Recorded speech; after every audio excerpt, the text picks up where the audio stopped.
strategies to ground ourselves when we get into codependent situations.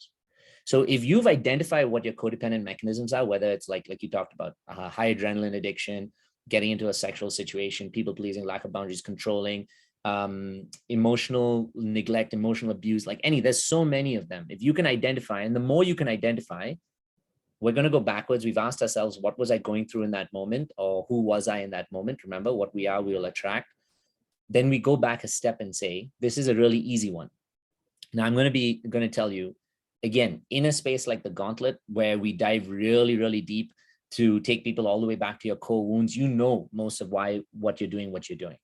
The difficult thing is just staying in practice with it. In fact, I'm going to, I request Lynette to allow me to bring this up, but in the last session, she so honestly stated, I know why it's coming up, but I don't know how to kind of stop it. And the key aspect there, the block there, is the not committing to our solutions enough, not committing to ourselves and our love enough. And we're all guilty of it. Discipline, I say this again, self-discipline is the ultimate form of self-love, staying committed to yourself. And by the way, self-discipline doesn't always mean waking up at 6, doing that, drawing a boundary. In fact, for a lot of people who are too disciplined and use structure as a safety mechanism, for them, discipline means breaking down their safety mechanisms. It means being disciplined about being vulnerable, being disciplined about making connections. So depending on what you need for your healing. But the big question now is, what are the strategies we can use in those moments of codependent in those moments we get triggered? Now, anytime your codependency strategies come out, I want you to remember one simple word: triggers. Because what's happening right there is you are triggered, and therefore your strategy is coming out. So I'm giving you some real easy hacks right now, how to work through those strategies, because instead of just focusing continuously on the strategy, focus on the trigger. Focus on the moment you've been emotionally triggered, because if you can ground yourself and heal and love and validate yourself and create safety in that moment where you're feeling triggered, you will not need to step into a codependent strategy. That's the magic of how our emotional and mental sequence works. It's how our coping mechanisms work. If I give myself something that I can cope with, I don't need to use a mechanism I normally use to cope. So some of the mechanisms, number one, I can tell you when you're feeling triggered, is use a method of grounding.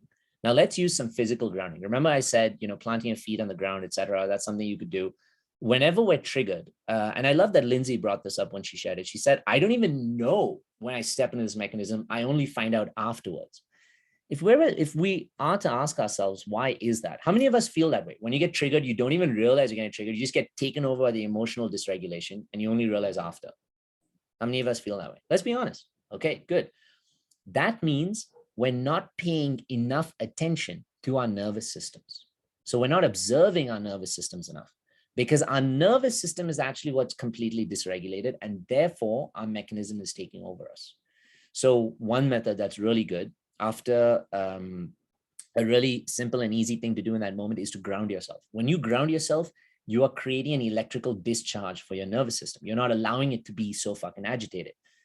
Grounding can happen by noticing the earth, the physical reality that you're in, because let me tell you, what's actually taking over in that moment is fear.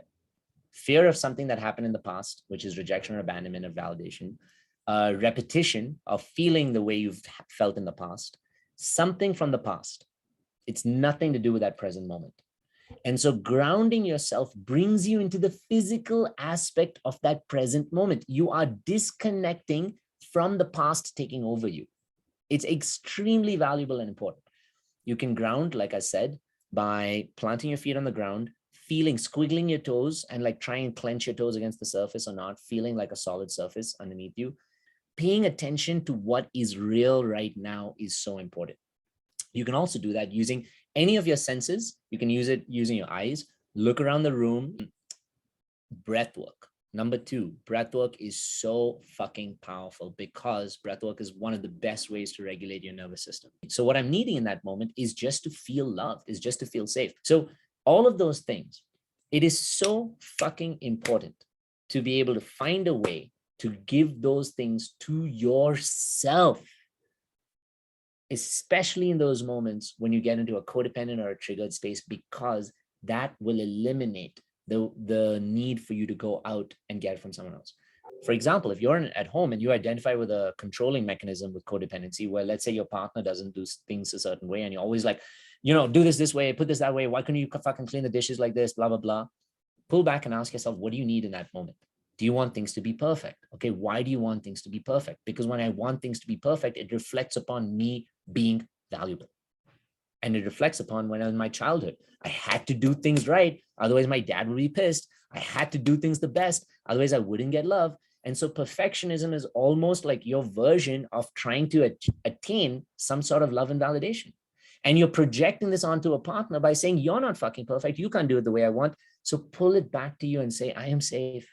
I don't have to need things to be perfect because I am more valuable than the things around me, the way I do things, the way I show up. I am valuable just as I am. I'm enough just as I am. Bring that love, that support, that validation, that care back to you in every one of these moments. Hey, and welcome to the Inner Yats YouTube page. If you like our content, make sure you click the like and the subscribe button so that you get more of these amazing videos that keep coming your way.